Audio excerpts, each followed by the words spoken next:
Salam kanal izleyicileri, salamlayıram hər birinizi. Bu günlərim sizinlə 8-ci sinif ədəbiyyat dərsliyindən Cəlil Məmmədquluzadənin Qurbanəli Bey hekayəsinə aid olan tapşırıqları işləyirik. Dəftəriniz, qələminiz qarşınızda olsun. Tapşırıqlar üzərində işləyirik.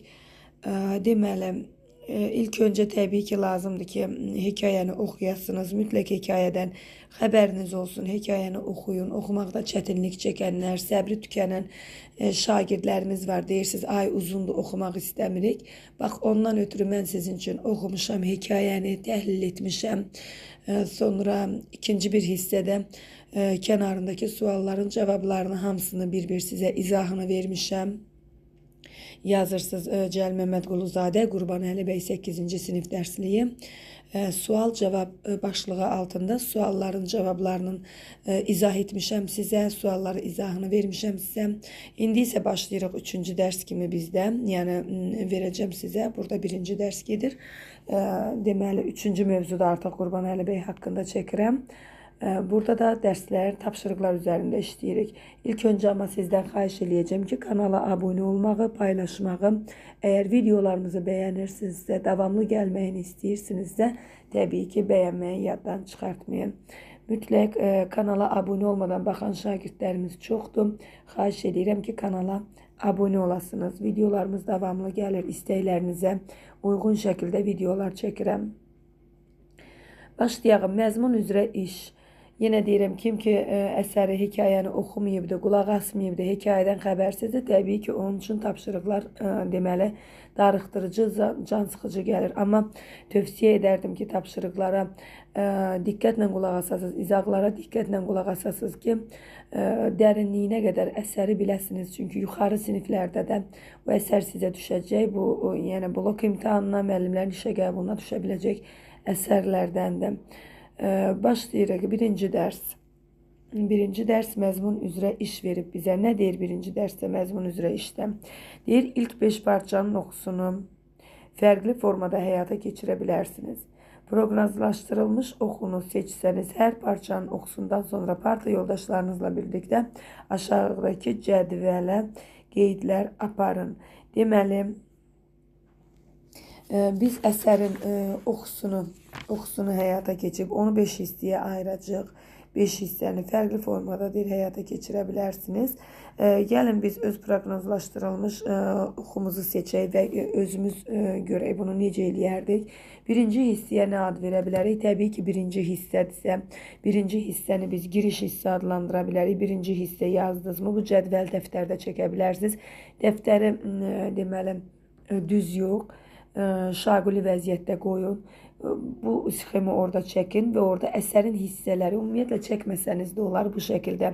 Bir yazıb birinci hissə, deməli bir yazıb orum rəqəmi ilə yazdıq. Birinci hissə yazıb, xət çəkib buradan giriş yaza bilərsiniz. Birinci hissə təbii ki, nə olacaq? Giriş olacaq. Girişi yaza bilərik. Daha sonra aşağıda bizdən soruşur, sizcə nə baş verəcək?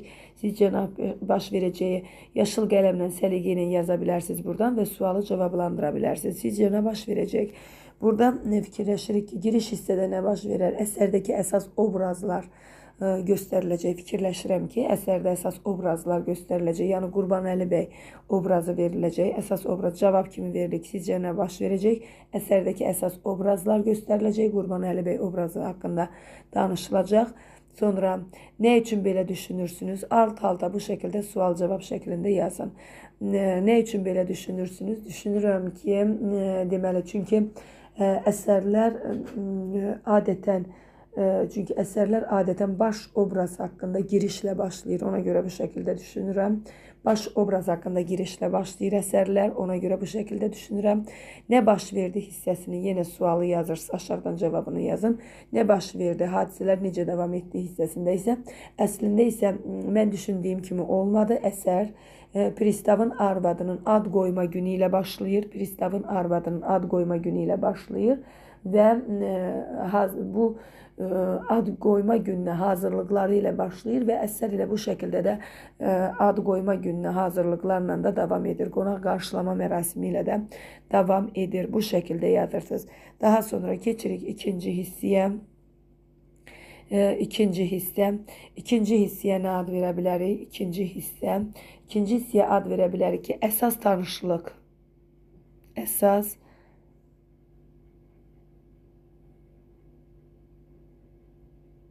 Əsas tanışlıq deyə bilərik. Əsas tanışlıq. İkinci hissəyə belə bir ad qoya bilərik. Sizcə nə baş verəcək əsas tanışlıqda? Burada deməli nə baş verəcək də? Deməli, bir əsərdəki obrazlar gələcək, yəni onlar təqdim olunacaq. Fikirləşirəm ki, əsərdə nə baş verəcəkdir? Məncə bir əsərdəki obrazlar gələcək, onlar təqdim olunacaq. Nə üçündür belə düşünürsünüz? Düşünürəm ki, girişdən sonra artıq obrazlarla tanış olmalıyıq. Ona görə belə düşünürəm ki, girişdən sonra artıq bir obrazlarla tanış olmalıyıq. Bəs nə baş verdi? Hadisələr necə davam etdi?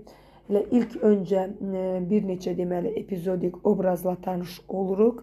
Burada yazacaq ki, ilk öncə deməli bir neçə epizodik obrazlarla tanış oluruq. Sonra əsas obrazı görürük. Əsərdəki əsas obrazı sonra görürük. Yəni ilk başlayan kimi Qurbanəli bəy ilə başlamırıq. Ondan əvvəl epizodik obrazlar görürük. Daha sonra isə deməli Qurbanəli bəy obrazını görürük. Hadisələr bu şəkildə Qurbanəli bəyin davranışları ilə, Qurbanəli bəyin qarşılanması ilə və pristavla, naçaliklə danışıqları ilə davam edir. Daha sonra isə keçirik üçüncü hissə qoyuruq. Üçüncü hissə deməli, bura nə ad verə bilərik? Üçüncü hissəyə nə ad verə bilərik?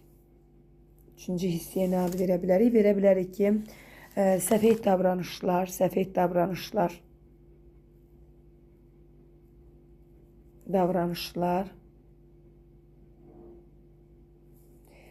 Səliqəsiz salımda üzr istəyirəm. Biraz naxoşam, amma sizin üçün bu videonu çəkirəm. Ona görə səsimdə qüsur varsa üzrlü hesab edin. Üçüncü hissədə yazırıq ki,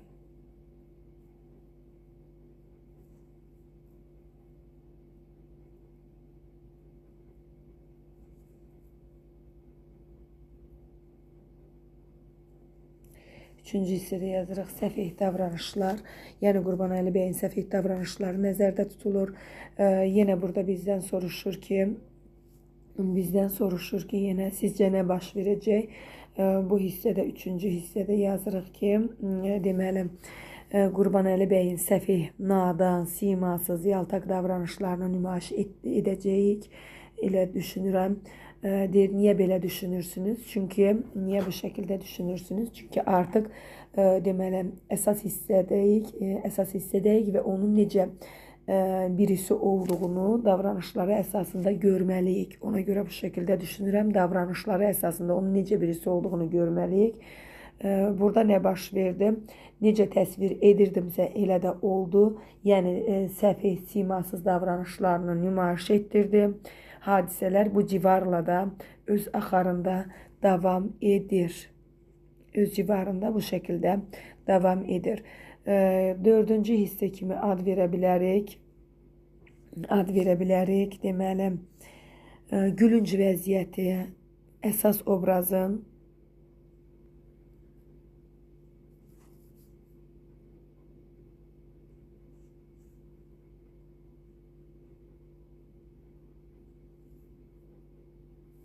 gülünc vəziyyəti. Əsas obrazın gülünc vəziyyəti. Bu şəkildə bir başlıq verə bilərik. Yenə gəlirik bu hissiyə ki, burada biz nə edəcəyik, nə istəyir bizdən, yenə sizcə nə baş verəcək? Gülünc hal, Qurbanəli bəyin deməli, naşılığı, gülünc vəziyyətə düşməyi, onun naşılığı özünü daha qabarıq göstərəcək. Sonra niyə deyir bu şəkildə fikirləşirsiniz? Fikirləşirəm ki, əsərdəki satirik və tənqidi məqamlar güclənir. Ona görə satirik və tənqidi məqamlar güclənir. Ona görə də bu şəkildə düşünürəm. Və əslində nə baş verdi? Hadisələr necə davam etdi? Həqiqətən də Qurbanəli bəyin davranışları satirik bir vəziyyət alır. Həqiqətən də Qurbanəli bəyin davranışları satirik bir vəziyyət alır və bu deməli vəziyyət get-gedə daha da özünü qabarıq şəkildə göstərir və sonluğa qədər bu gülünc vəziyyət, onun düşdüyü tənqidi deməli satirik bir vəziyyət, gülüş obyektinə çevrilir artıq. Orada o satirik vəziyyət, gülünc vəziyyət özünü sona qədər aparır, əsərin sonuna qədər aparır və gözlənilməz hadisə ilə bitir. Bu qədər, yəni bu bizim birinci tapşırığımız olsun. Bu tapşırıq əsasında cədvəl istəsəniz çəkə də bilərsiniz, istəsəniz alt-alta yaşıl qələmlə deməli birinci hissə yazıb, başlığı sualları yaşıl qələmlərlə qoyub, cavablarını göy qələmlərlə qeyd edə bilərsiniz. Dəftərinizdə səliqəli alınsınız. İkinci hissəni də o şəkildə yəni arda-arda gedə bilərsiniz. Sonra keçirik ikinci sualımıza. İkinci sualda bizdən nə istəyir? Deyir, 5-ci parça üzrə işi başa çatdırdıqdan sonra cütlüklərdən biri bir nəfərin təqdimatı əsasında fikir mübadiləsi, müzakirə aparın. Deməli, baxırıq 5-ci parçaya, baxaq görək 5-ci elə deyir də 5-ci parça üzrə iş başa çatdırdıqdan sonra görək 5-ci parçada baxırıq 5-ci parçaya. 5-ci parçadakı deməli söhbətlər hansılardır?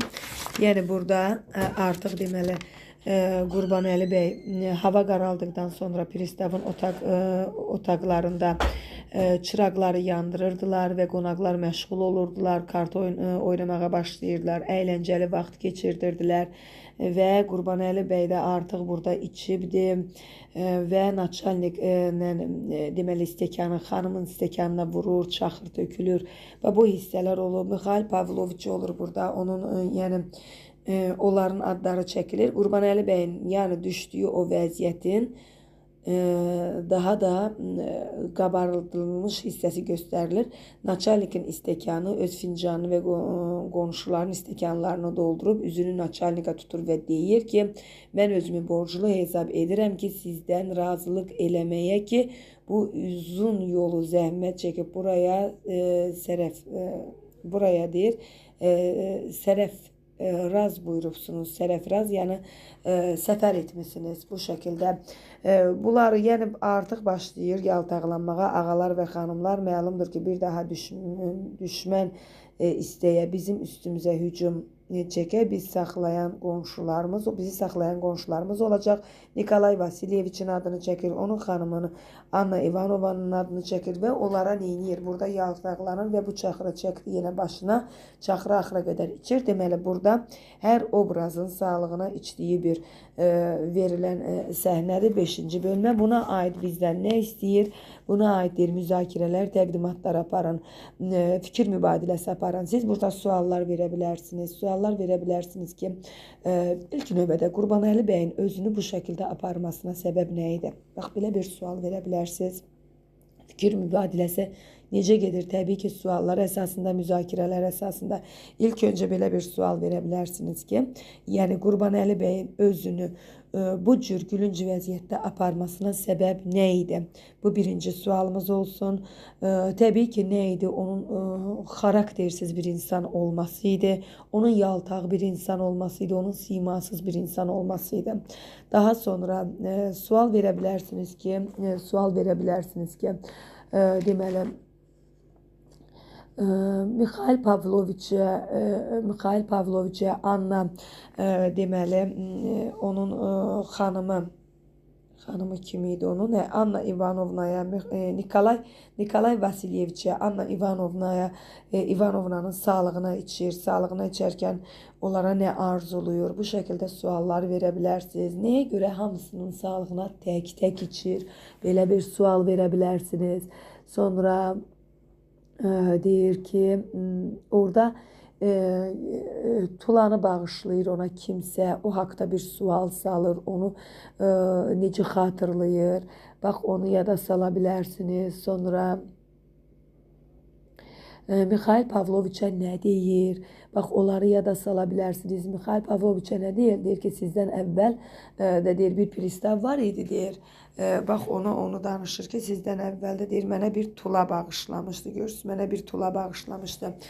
Mikhail Pavloviçə deyir ki, sizdən əvvəl olan keçən pristavın ona nə bağışladığını soruşa bilərsiniz ki, nə bağışlamışdı? Mikhail Pavloviçdən əvvəl olan pristav ona tula bağışlamışdı. Sonra Mikhail Pavloviçdən əvvəlki pristavı pisləyirmi? Onlardan əvvəlki pristavlardan razı idimi? Niyə görə razı değildi? Siz necə fikirləşirsiniz? Düşünürsünüzmü ki, Qurbanəli bəy dediyi fikirlərdə səmimidirmi? Xeyr, baxın, indi bu cavabı cavablandıraq ki, Qurbanəli bəy dediyi fikirlərdə səmimi deyildi. O qeyri-səmimi idi. Onunla artıq məclisdəki insanlar da onun qeyri-səmimliyinə, onun yaltaqlığını görürlər. Onunla belə onun ikiyüzlüyünü görürlər. Onun riyakar biri olduğunu görürlər. Riyakar ilə ikiyüzlü deməkdir. Görürlər və onunla deməli istehzalı, kinayəli gülüşlərlə deməli davranırlar. O şəkildə də davranırlar ondan. Bir növ Qurbanəli bəyi ortada oynadırlar da. Ona bir satirik obrazdır. O ortada özünü bir gülünc vəziyyətə qoyur, gülməli vəziyyətə qoyur. Qonaqlar da onun o hərəkətlərindən baxıb həzz alırlar. Daha sonra bu şəkildə müzakirələr aparacaqsınız. Keçirik təzədən qayıdırıq suallarımıza. Daha sonra deyir ki, hikayə evdə iş var, burada evdə iş deyir. Hikayənin ardını evdə oxuyun. Hikayəni mən sizə sonacan oxumuşam. Sonuna qədər bütün suallarında, mətin kənarı suallarında hamısını, hikayənin kənarındakı sualları cavablandırıb izahını vermişəm sizə. Odur ki, öncəki videolarda onlara baxa bilərsiniz və hikayənin ardını necə təhlil etmişəm ona qulaq asa bilərsiniz. Tanış olmayan sözlərin bizdən mənasını istəyir. Təbii ki, burada tanış olmayan bir neçə söz var. Onların mənasını sizə açıqlayayım. Yəni, elə bir çətin sözlər yoxdur. Burada naçalnik var. Deyə bilərsiniz ki, naçalnik kimdir? Var deməli kim? Naçalnik. Naçalnik sözü var. Naçalnik bir idarəyə, müəssisəyə rəhbərlik edən şəxsdir, müdürdür, rəisdir. Hansısa bir idarəyə, müəssisəyə rəhbərlik eləyir naçalnik. Sonra pristav deyirsiniz kimdir? Pristav. Pristav var burada. Pristavdakı polis rəisidir. Keçmiş zamanlarda polis rəislərini bu şəkildə pristav adlandırırdılar. Daha sonra burada Kəbilə Qasım deyir. Kəbilə Qasım. Kəbilə kimdir? Yəni kimlərə deyirlər Kəbilə?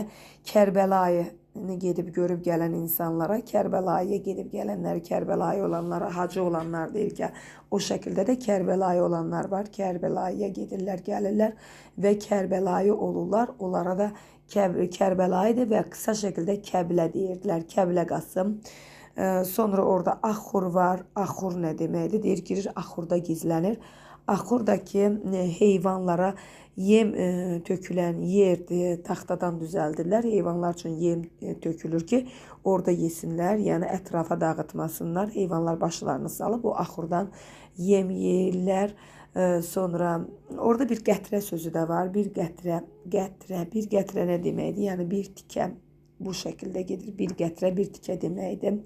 Sonra orada bir belə söz var. Girvənkə. Girvənkə. Girvənkə nə deməkdir? Girvənkə isə təbii ki, keçmiş zamanlarda işlədilən sözdür. Arxaizm də arxaik sözdür. Yəni, arxaik söz nə deməkdir?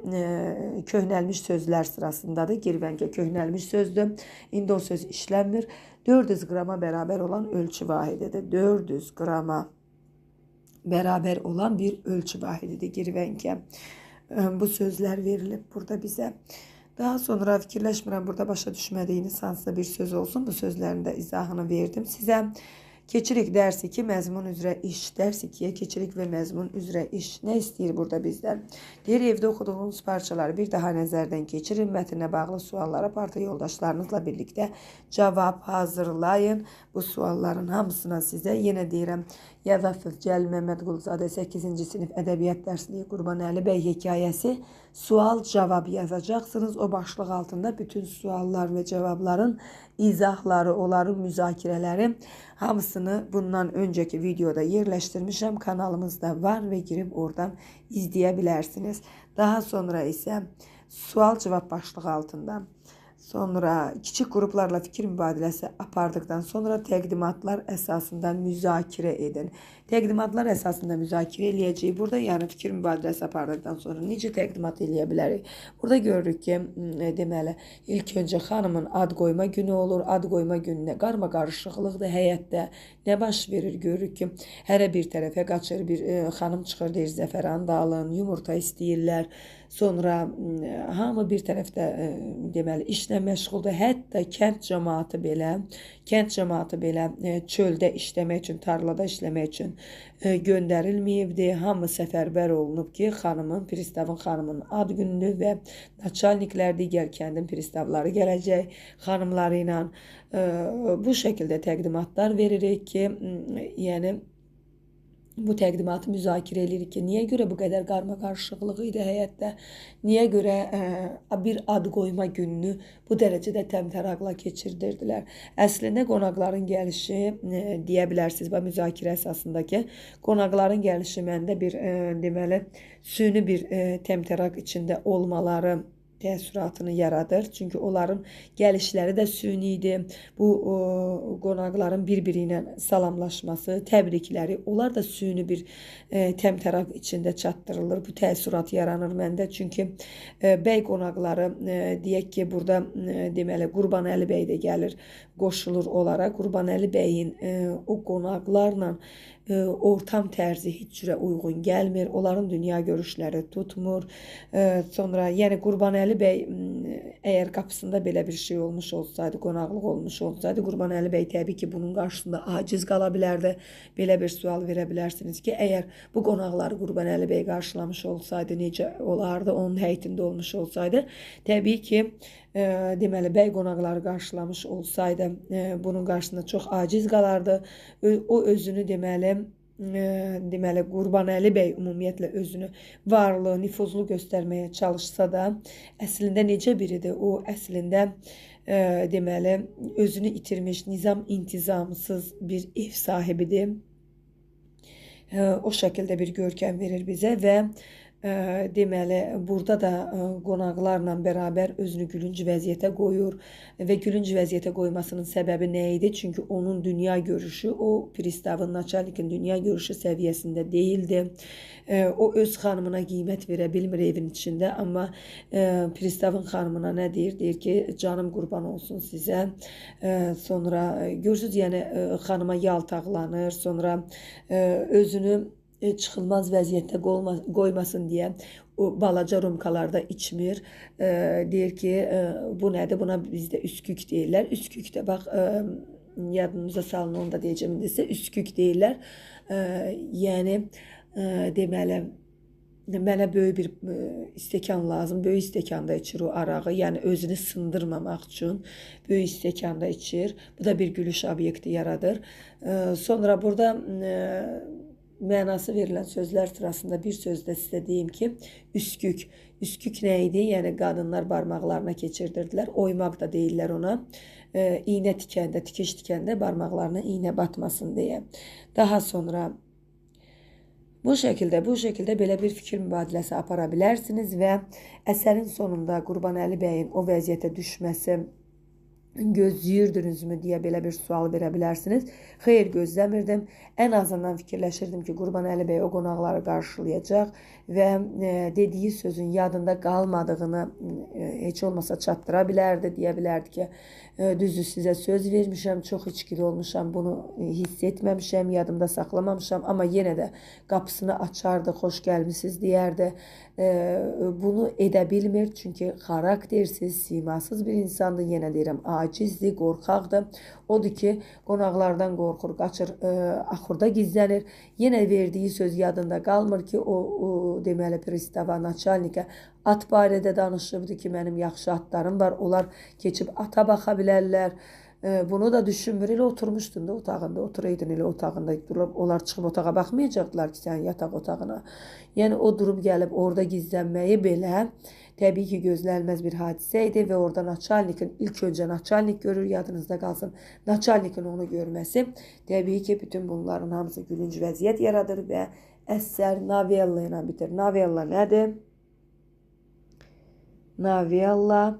Deməli, əsərin gözlənilməz bir sonluqla bitməsi təbii ki, novella adlanır. Yadınızda qalsın, ədəbiyyat nəzəriyyəsinə aiddir.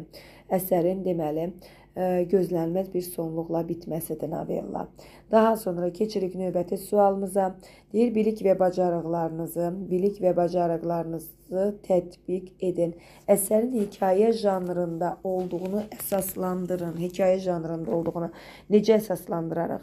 Nə deyə bilərik? Baxın, hekayə janrındadır, çünki bu hissələrə yazacaq, çünki deməli, epik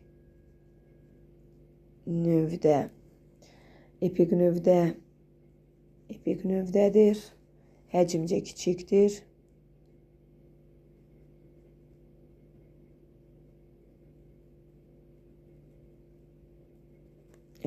kiçikdir. Bunu bu hissəyə yazırsınız. İkinci hissəyə, bu hissəyə yazacaqsınız ki, obrazlar azdır.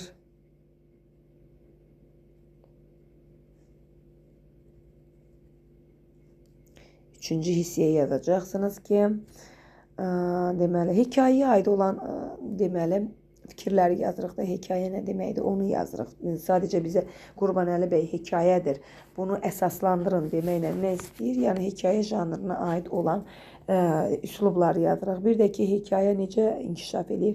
Tək xətt üzrə inkişaf edir. Yazacaqsınız bu üçüncü yerə ki, tək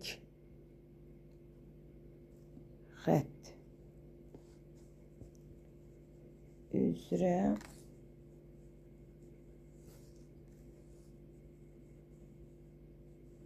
üzrə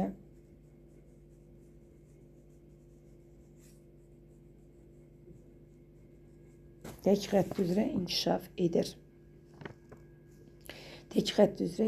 edir. Deməli, epik növdədir, həcmcə kiçikdir, obrazlar azdır, tək xətt üzrə inkişaf edir.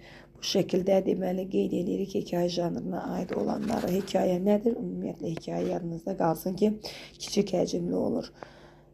Sonra epik növdə olur. Dördüncü sualımıza baxırıq. Dördüncü sualda bizdən nə istəyir? Hekayədən seçdiyiniz hissənin məzmununu tərtib etdiyiniz plan əsasında geniş nağıl edin. Hekayədən gəlin elə başlıq hissəni götürəyin, oradan bir plan hazırlayın. Plan yazacaqsınız bu şəkildə. 2 nöqtə qoyub 1 qoyacaqsınız ki, deməli, bir nə qoya bilərik? Pristavın arvadının ad qoyma günüdür. Buraya yazacaqsınız. Pristavın arvadının ad qoyma günü. Sonra ikinci plan üzrə ikinci qoyacaq ki, ad gününə hazırlıq. Üçüncü qoyacaq ki, qonaqların qarşılanması. Deməli, plan qoyuruq. Baş hissədən, əsərin birinci hissəsindən qoyuruq ki, pristavın arvadının ad qoyma günüdür, ad gününə hazırlıq və qonaqların qarşılanması və bunlar haqqında da başlayırsınız.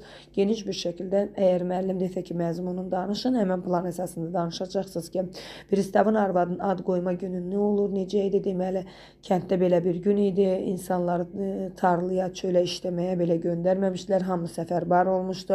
Ad gününə hazırlıq, zəfəran istəyirlər, yumurta istəyirlər, xanım balkona çıxır, çölə çıxır, yəni bunları danışırsınız. Sonra çıxır, balkona çıxır, oradan tapşırır ki, eyvan, balkon üzr istəyirəm, rus sözdə eyvana çıxır və oradan tapşırır ki, nə gətirin, zəfəran alın, bir girvənkə zəfəran lazımdır, yumurta lazımdır, hər şeyə nəzarət edir, onları danışırsınız. Qonaqların qarşılanması ki, qonaqlar qarşılanır, məclisə kimlər gəlir, onları deyirsiniz ki, birinci məclisə gələn kimdir, bilməyənlər qeyd etsin, birinci məclisə gələn deyəcək, özgə mahalın pristavıdır, ikinci gələn özgə mahalın kazak böyüyü əfsər olur, üçüncü gələn isə Qurbanəli bəy olur. Təbii ki, o da Qapazlı kəndinin mülkədarı olur, bu gəlirdi. Orada yəni Mirzə Həsənə zəfəran tap deyir, o deyir, baş üstə, ay Mirzə Həsən, adam göndər zəfəran alsın, bunları deyir. Yəni bu şəkildə, geniş şəkildə artıq qoyduğunuz plan əsasında danışacaqsınız. Bunu birinci, deməli, başlıq hissəyə aid bir plan qoydum. Gəlin bir sonluğa aid də bir plan verim sizə. Ola bilər ki, kimsə məsələn sonluqdan plan yazmaq istəyər. Bir ikinci planda verim nümunə kimi. Yenə özünüz istəsəniz hekayənin hansısa bir hissəsindən plan tərtib eləyə bilərsiniz. Bir qoyuruq yenə Qurbanəli bəyin evinə qonaqların gəlməsini qoyaq. Qurbanəli bəyin evinə qonaqların gəlməsi 2 qoya bilərik. Qurbanəli bəyin ailəsində deməli ailəsinin çaşqınlığı, qonaqları görür, çaşqınlıq yaranır. Qurbanəli bəyin ailəsində çaşqınlıq. 3-ə nə qoya bilərik? Qurbanəli bəyin qaçıb gizlənməsi və bunu qoya bilərik. Qurbanəli bəyin qaçıb gizlənməsi və gülüncü vəziyyətə düşməsi. Bunu qoya bilərik. Yenə bu plan əsasında bir yağ dediyim kimi danışacaqsınız ki, nələr baş verdi və Qurbanəli bəy niyə qaçdı, axura girdi, nələr oldu? Xəbəri kim verdi, hardan gördülər, kim necə gördü Qurbanəli bəyin deməli əli çıxır ağacın başına, oradan görür ki, tut ağacının başından ki, qonaqlar gəlir, xanıma deyir, bir çaşqınlıq yaranır, xanım evə çıxır, Qurbanəli bəyə xəbər verir, Qurbanəli bəy çıxılmaz vəziyyətdə qalır, otaqdan çıxır, gəlir axurda gizlənir və naçalnik onu görür. İlk görən yadınızda qalsın deyirəm, yenə naçalnik görür və belə bir sonluqla da bitdiyinə görə əsər novella adlanır. Bunu da yenə geniş şəkildə bu formada danışacaqsınız plan əsasında. Daha sonra nə deyir bizə? Deyir ki, hikayə bugünkü evdə işə baxırıq və buna hikayə bugünkü oxucu üçün əhəmiyyətlidirmi mövzusunda şifahi təqdimata hazırlaşın. Bugünkü gün üçün deməli əhəmiyyətlidirmi desə, bugünkü oxucu üçün əhəmiyyətlidirmi? Bəli, əhəmiyyətlidir. Çünki müasir dövrdə də təbii ki, belə insanlar az deyil. Bu şəkildə də deməli bu şəkildə olan insanlar az deyil. Yəni özlərini gülməli vəziyyətə qoyurlar. Özləri o qədər yalanlar danışırlar ki, özləri öz yalanlarına belə, hətta bir neçə dəfə dedikdən sonra özləri öz yalanlarına belə inana bilən insanlar var. Bacarmadıkları işləri özləri etmiş kimi danışan insanlar indiki zamanda da çoxdur. Müasir dövrümüzdə də sosial şəbəkələrin çox olması insanları yalana sürüklüyür, insanları özündən razı salır, özünə güvənən insanlar olduğudur. İnsanlar təbii ki, çoxdur özünə güvənənlər, amma özünə güvənməyən, Qurbanəli bəy kimi özünə güvənməyən, inanmayan insanlar da zamanəmizdə çoxdur, dövrümüzdə çoxdur. Demək olar ki, Cəlil Məmmədquluzadə bu əsəri 19-cu əsrin sonu, 20-ci əsrin əvvəllərində yazıbdı. Amma bu əsər, bu mövzu günümüz üçün deməli aktuallığını qoruyub, saxlayıbdı. Bugün də həmən mövzu günümüz üçün aktualdır. Yəni belə insanlar bugün də həyatımızda var təbii ki.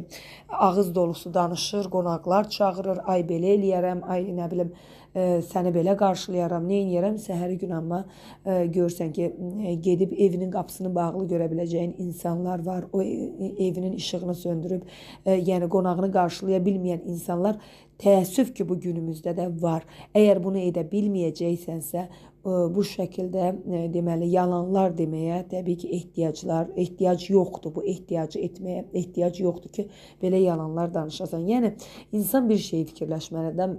Bunu mənə bunu nə vadar eləyir? Mən bu yalanı deməklə nə qazanıram? Bax bunu deməli insan qavramalıdır. Təbii ki, bu günümüz üçün əhəmiyyətlidir və müasir dövrlə ayaqlaşan bir əsərdir. Bu dövrdə çox təəssüf olsun ki, belə insanlar hələ də var. Bu dövrdə var, olub və gələcəkdə də olacaq. Daha sonra əhəmiyyətli bir əsərdir. Keçirik 3-cü dərsimizə. 3-cü dərsə baxırıq. 3-cü dərsdə nə gedir? Təhlil üzrə iş, əsərin təhlilinə hazırlaşın deyir və mətni oxuyub tapşırıqları yerinə yetirdikdən sonra ondakı fikirlərdən faydalanacaqsınız. Təbii ki, buranı oxumağı sizin öz ixtiyarınıza buraxıram, oxuyacaqsınız. Bir yadınızda saxlayın ki, hekayə ümumiyyətlə epik növə aiddir və hekayədə sujet xətti olur, deməli obrazlar olur. Çox obraz olmur hekayədə. Hekayədə yadınızda saxlayın ki, yəni obrazlar çox olmur, sujet bir xətti olur, bir hadisə üzərində deməli inkişaf eləyir. Sonra deməli əsərin bütün hissələrinin, epizodların yerləşdirilməsidir, qarşılıqlı əlaqələndirilməsidir, əhvalatların, hadisələrin əks etdirilməsi ki var. Bunlar hamısı kompozisiya adlanır ki, kompozisiya sözü də dilimizə deməli qurmaq, tərtib etmək, düzəltmək anlamında deməli işlədilən sözlərdir. Bu şəkildə başa düşülür ki, qurmaq, tərtib etmək, düzəltmək. Kompozisiya sözü dedik, latın mənşəlli sözdür. Latın mənşəli sözdür. Sonra hekayəni maraqlı edən cəhətlərdən biri də ondakı bədii ifadə vasitələrinin təbii ki işlənməsidir. Burada nə var? Kinayə var. Burada bu əsərdə kinayə var. Kinayə də deməli danışığı, davranışı ilə özünü rüsvay edən, hamı tərəfindən yüngül təbiətli adam kimi tanınan Qurbanəli bəy bu sözlə təqdim edən yazıçının niyyəti onun həqiqi simasını açmaq imiş. Həqiqi simasını niyə belə təqdim eləyirdi? Onun həqiqi simasını açsın. Yəni bu da onun həqiqi simasını açdığı üçün və bu hissə ki, onu bu şəkildə təqdim etmək, onu yüngül təbiətli göstərmək, onu deməli boş boğaz, rüsvay edən, özünü rüsvay edən bir insan kimi göstərməsi, bu da ədəbiyyatımızda deməli kinayə janrına aid, kinayəyə aid olunur. Deməli yazıçının bu kinayə kimi göstərilir burada. Yazıcı bizə onu bədii ifadə vasitələrindən kinayə ilə veribdir və kinayə fikrin təsirli, emosional çatdırılmasında əhəmiyyətli rol oynayır. Yadınızda qalsın. Bu hissəni özünüz bir dəfə çox gözəl şəkildə oxuyun, hətta 2 dəfə oxuyun, qeydlərinizi aparın, daha dərindən başa düşməyə çalışın. Keçirik araşdırma, fikirləşmə, cavab vermə, araşdırma, fikirləşmə və cavab vermə. Birinci nə bizdən istədiyi, ikinci hekayədə diqqətinizi daha çox cəlb edən nə oldu? Səbəbini izah eləyin. Təbii ki, hekayədə Qurbanəli bəyin deməli yerli yersiz yaltaqlığı, simasız bir xarakter, simasız olması, xaraktersiz bir insan olması, boş boğaz danışması, yəni Qurbanəli bəyin bütövlükdə götürsək, Qurbanəli bəyin hekayədə diqqətimi daha çox cəlb eləyən nə oldu? Qurbanəli bəyin davranışı.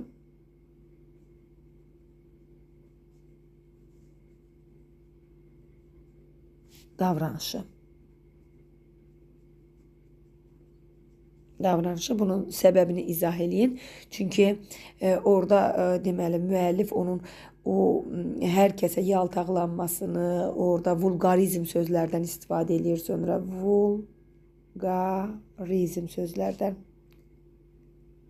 vulqarizm sözlərdən istifadə edir. Nə deməkdir vulqarizm? Kobud sözlərdən, söyüş sözlərdən. Görürsünüz orada deyir qurumsaq oğlu qurumsaq. Sonra Kərbəlayı Qasımı orada görürsünüz ki təhqir eləyir. Orada ona ağzına gələnləri deyir bir qeyrətin biridir Kərbəlayı Qasım üçün. Elə sözlər işlədir. Qurumsaq oğlu qurumsaq kimi sözlər deyir. Soxaram bu xəncəri qarnınıza, bu kimi sözlər işlədir.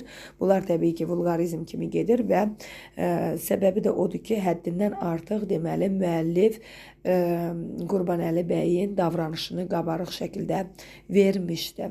Deməli, hekayədə diqqətimizi daha çox cəlb eləyən nə oldu? Qurbanəli bəyin davranışları, onun nitqi oldu və səbəbi nə idi? Səbəbini necə izah elədik? Həddindən artıq müəllifin onun bu davranışlarını qabarıq şəkildə bizə verməsi idi, qabarıq şəkildə çatdırması idi.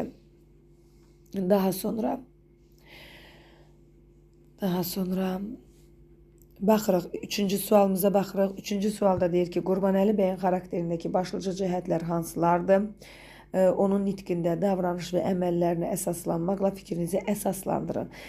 Əsas cəhətlər hansılar idi? Əsas cəhətlər deyir bizdə hansılar idi? Yaltaqlıq, ikiyüzlülük, kobudluq, sonra boş boğazlıq, yüngül təbiətli olması, simasız bir insan olması, xaraktersiz bir insan olması onun başlıca cəhətləri idi. Və onun nitqində, davranışında deyir ki, mənim nökərim Kərbəlayı Qasım lap bir qeyrətdir. Qurumsağa deməli qurumsaq deyə ona bir ifadə də işlədir. Baxın bu nitqidir, onu qeyd eləyə bilərsiniz. Sonra nəyi orada var daha? Var ata haqqında deyir,